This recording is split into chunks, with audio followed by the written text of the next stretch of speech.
காஞ்சி மகா சுவாமிகள் அருளிய தெய்வத்தின் குரல் பாகம் 4 பகுதி 209 கல்வெட்டை பற்றிய விபரம்.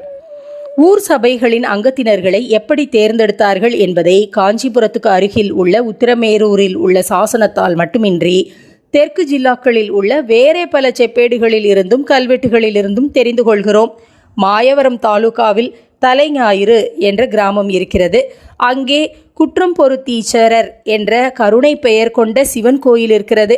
தனி வாழ்க்கையில் தனி மனுஷன் குற்றத்தை தான் பொறுக்கும்படி பகவானிடம் வேண்டலாம்.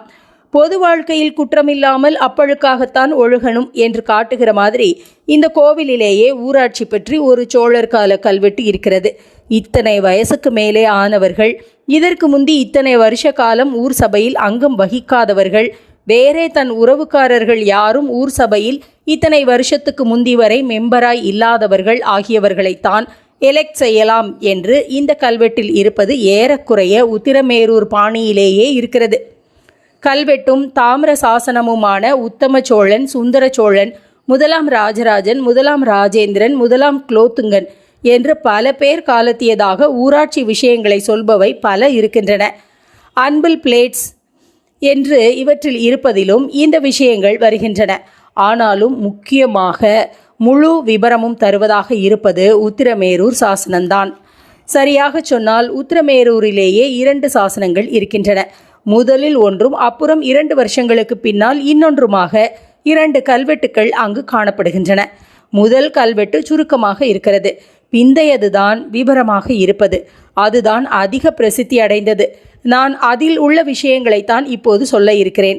ஏனைய கல்வெட்டுகளில் கொஞ்சம் கொஞ்சம் தெரிகிற விஷயங்களை பூர்த்தியாக கொடுப்பது பராந்தக சோழன் காலத்திய 2ஆம் கல்வெட்டுத்தான்.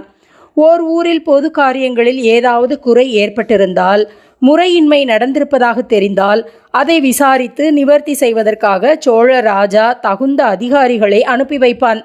இப்படி 1000 வருஷத்துக்கு முந்தி பராந்தகன் என்று நாம் சுருக்கமாக சொல்லும் வீரநாராயண பராந்தக தேவ பரகேசரிவர்ம சோழ மகாராஜா தத்தனூர் மூவேந்த வேளான் என்னும் அதிகாரியை ஒரு தடவையும், அதற்கு 2 வருஷங்களுக்கு அப்புறம் ஸ்ரீ வங்கநகர் சோமாசி கிரமவித்தப்பட்டன் என்னும் அதிகாரியை இன்னொரு தடவையும் உத்திரமேரூருக்கு அனுப்பி தேர்தல் முறைகளை சீர்படுத்தியிருக்கிறான்.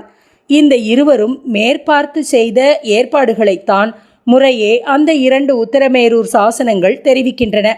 அந்த ஊர் பரிபாலன சபையார் கூடி வகுத்து கொண்டே தேர்தல் விதிகளை இந்த அதிகாரிகள் சூப்பர்வைஸ் செய்து அதிகாரப்பூர்வமாக அங்கீகரித்திருக்கிறார்கள் என்று தெரிகிறது.